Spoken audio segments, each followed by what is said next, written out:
Hi everybody, this is the BotCamp 11 presentation by Gary and Chris.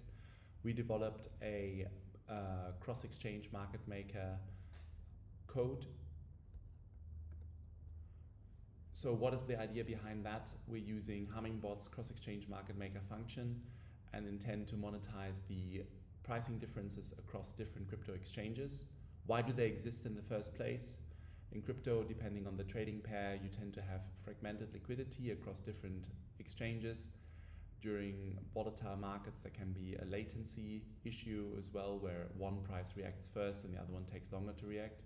Or simply it can be created by asymmetric order flow, where one exchange, for example, sees a very large amount of sell orders and the other one is more balanced between buy and sell orders. In a strategy like this, what you really are doing is you're transferring liquidity from a liquid reference exchange, in our example Binance, we call it the taker exchange, to a less liquid or a liquid target venue, for example like HTX, which we call the maker exchange. And you're posting limit orders on both venues. The idea is that effectively the price on the maker exchange will be different enough from the taker exchange that you're able to arbitrage this difference and capture the spread, even after taking into account the taker fees and potential hedge slippage. You're still able to lock in profit. We also include a volatility filter using Bollinger Bands to help to understand the market regime, because we want to remove all orders from the exchange during very volatile market conditions to protect our P&L. So how does it work in the basics? Ideally, you are able to buy on the maker exchange substantially below where you're able to sell on the taker exchange. And that even includes the fees that you have to pay for both exchanges. And then you're able to monetize this theoretical profit, which is basically where you buy, including fees, and where you sell, including fees, or the other way around. If we now look into our logic, we start with on tick. In the next point, we look at the candle data from the maker exchange, and then we look at our volatility validation. Is the Bollinger bandwidth smaller than 2% or larger than 8%? Empirically, it has been proven when the Bollinger Band is extremely small or extremely wide, periods of large volatility follow. If this volatility validation is confirmed, then all orders are cancelled and its pause return to on tick. If it's normal, we validate the inventory skewness. In our example, we start with a 50-50 mix. This can be adjusted as you need. Then we verify whether the arbitrage exists, so we calculate the profitability. If it does exist, then we place limit orders, and if those limit orders get filled, we update the P&L. Otherwise, it's back to the beginning and we restart on tick. So before we talk about considerations and improvements, let's jump into the code itself. All right. So this is basically the setup in the config file, exactly as we had it set out in the presentation. Now, there's a few limitations which we talk about in a moment. We tweaked that a bit, and this is our updated configuration file. Let's go here and run the code.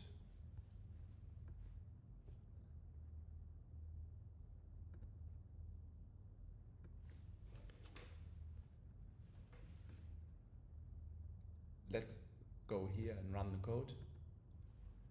All right.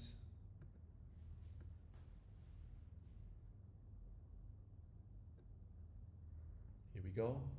So we can see here on the right that the connectivity to HTX and Binance works. Let's have a quick look at the status.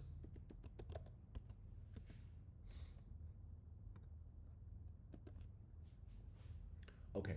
So here we can see that there's a buy order and a sell order being entered at the moment. It's on this instance here, HTX and Binance. The profitability check has been disabled.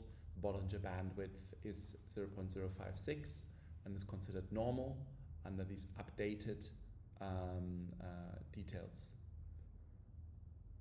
Nonetheless, as we can see, given the trading pair ETH and US dollars and also the fee level that we are on with both exchanges, none of the trades is being actually executed.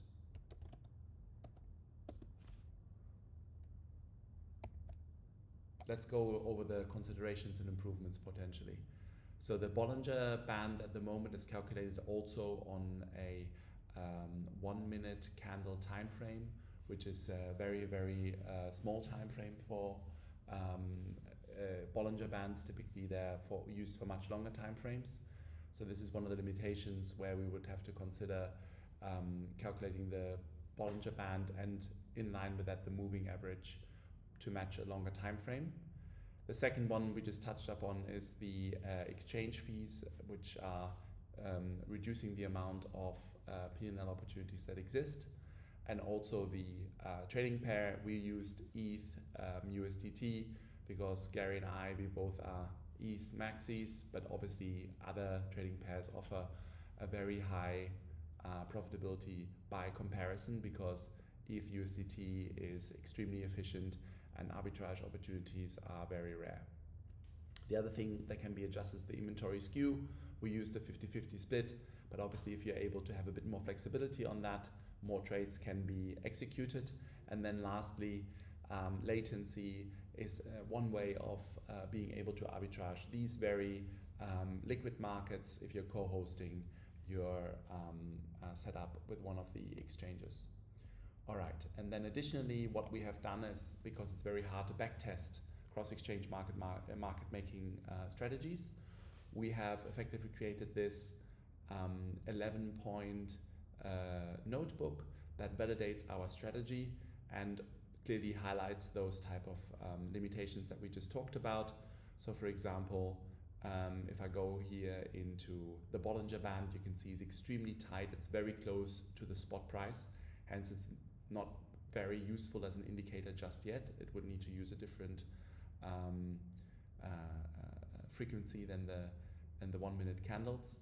And then we have effectively here the volatility conditions again, where only 0.8% would be considered normal, 99.2 would be considered extremely volatile. So again, this is really something that needs to be addressed. The inventory skewness at the moment is perfectly balanced. This could be changed in one way or the other. And yeah, this is kind of like giving you a good idea. The link is also up with our presentation, and we would like to thank you very much for your attention and happy to receive your comments. Thank you.